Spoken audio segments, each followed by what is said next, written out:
The Pixel 5 came out in late 2020, bringing in a 6-inch OLED 90Hz display with 128GB of storage, 8GB of RAM, and a staggering 16-megapixel camera. But should you buy it now? Well, that's what we are going to be answering today, but first like and subscribe and let's get started. So let's talk about the design a little bit. The Pixel 5 is constructed using 100% recycled aluminum enclosure and Gorilla Glass 6 for the screen. But for me, the back feels like cheap textured plastic. To be honest, it doesn't feel as premium as it should, even though the rest of the phone feels like a flagship thanks to its fluid 90Hz OLED display and the rest of the other features that I will be talking about. It is available for two colors, sage green and black, but I will leave you with a wide range of colors that you could choose from on Amazon. The link is in the description.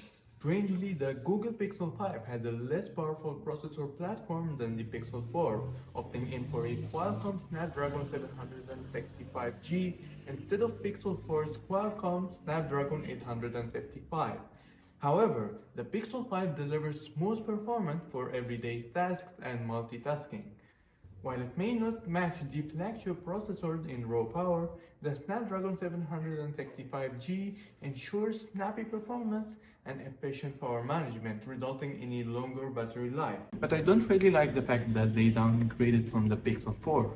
Equipped with the 4080 mAh battery, the Pixel 5 offers impressive endurance, easily lasting through a full day of moderate to heavy usage.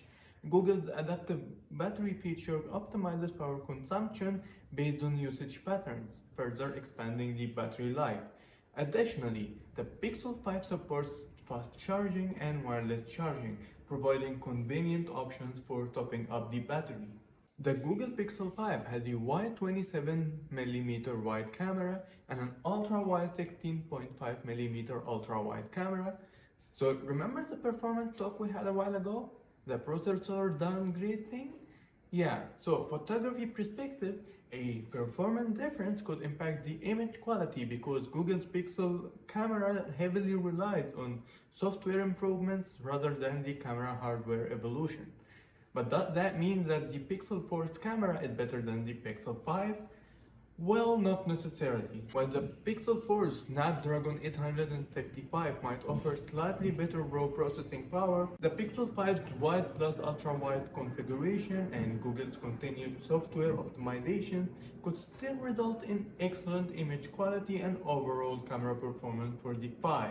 As I said before, the versatile camera setup, it features a wide plus ultra-wide camera configuration offering users more flexibility in capturing different perspectives and scenes.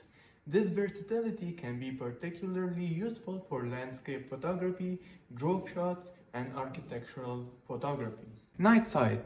Google's night sight mode is highly praised for its ability to capture impressive photos in low light without the need for a flash.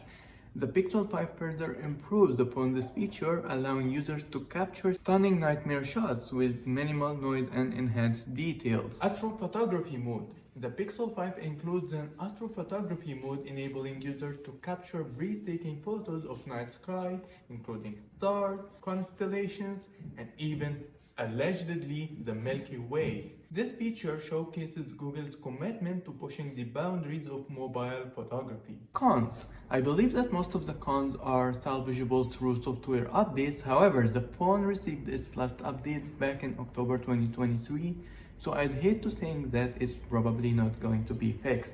You have to go through a couple of clicks to turn on Flash. Flash should be available with one click. It's an obvious benefit and an ancient Android option that should be included automatically.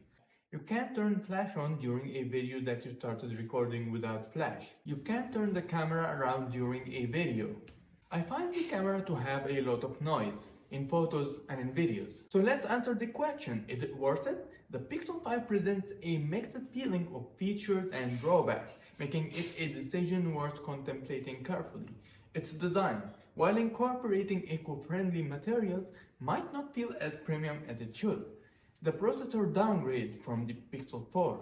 It could raise concerns, but the Snapdragon 765G still delivers satisfactory performance for everyday tasks and multitasking, with the added advantage, of course, of the longer battery life.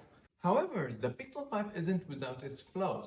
Some usability issues, such as the inconvenience of toggling flash during a video or the presence of noise in photos, it might distract from the overall user experience. And I brought this up specifically because I know some of you folks are just willing to buy this phone for its camera, just like me.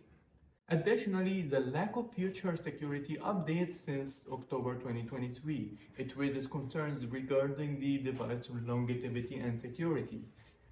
Ultimately, whether the Pixel 5 is worth purchasing depends on individual preferences, and personally, I like it and I'd like to keep it, and I'm not planning to change it anytime soon. Thank you. Thank you for watching. I hope you enjoyed. Please leave a like and subscribe because it will make me happy, or else I will hack your phone and destroy it.